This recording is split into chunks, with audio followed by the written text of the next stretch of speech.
नमस्कार। 7 अक्टूबर गुरुवार से शरद नवरात्र का प्रारंभ हो रहा है। लेकिन नवरात्र की बात प्रारंभ करने से पहले मैं सभी लोगों को ये बताना चाहूँगा कि इस दिन अर्थात आश्विन मास के शुक्ल पक्ष की प्रतिपदा तिथि को माता मह का श्राद्ध भी होता है, अर्थात नाना नानी का श्राद्ध करना चाहिए। तो सभी लोगों को अपनी स्वर्गीय नाना नानी का श्राद्ध इस दिन विधि पूर्वक कुतुब वेला में करना चाहिए।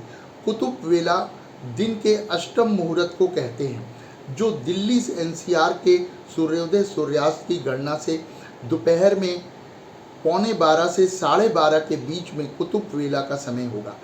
इस समय नाना नानी का श्राद्ध और जल तर्पण विधि पूर्वक किसी विद्वान ब्राह्मण के सानिध्य में करना चाहिए।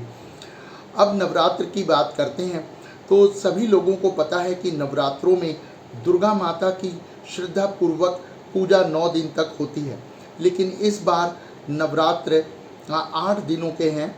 13 तारीख को अष्टमी है अर्थात दुर्गाष्टमी है और 14 तारीख को महानवमी होगी।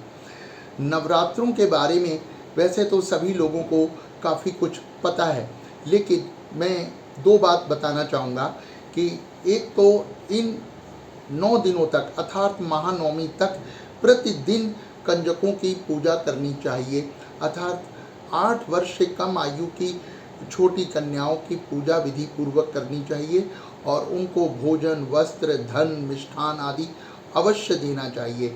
ऐसा नहीं है कि ये केवल अष्टमी या नवमी को करना चाहिए, बल्कि 9 दिनों तक पूरा करना चाहिए। इसके अलावा प्रतिपदा तिथि 7 तारीख को केवल दोपहर के 1:45 बजे तक है, इसलिए कलश स्थापना के लिए सर्वश्रेष्ठ मुहूर्त अभिजीत मुहूर्त है। अभिजीत मुहूर्त दिल्ली एनसीआर के समय की गणना से दोपहर में 11:52 से 12:40 तक है।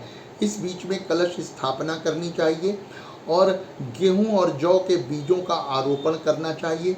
श्रद्धा पूर्वक दुर्गा माता की पूजा प्रतिदिन भक्ति पूर्वक करना चाहिए। जो लोग उपवास रख सकते हैं उनको इन दिनों में उपवास रखना चाहिए, लेकिन जो लोग उपवास ना कर सकें वो केवल दुर्गा माता की श्रद्धा पूर्वक पूजा करें।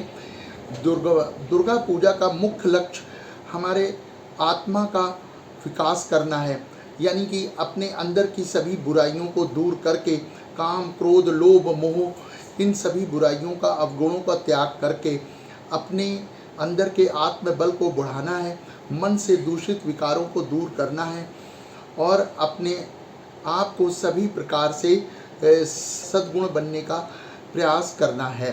दुर्गा माता का विशेष आशीर्वाद पाने के लिए हम लोगों को, सभी लोगों को भक्ति पूर्वक 9 दिनों तक दुर्गा माता की विधि पूर्वक पूजा अवश्य करनी चाहिए और कंजकों की भी करनी चाहिए। सभी प्रकार की बुराइयों से दूर रहना चाहिए और अपने अंदर के सभी अवगुणों का पूरी तरह त्याग करना चाहिए। आप सभी को शरद नवरात्र की हार्दिक शुभकामनाएं। नमस्कार।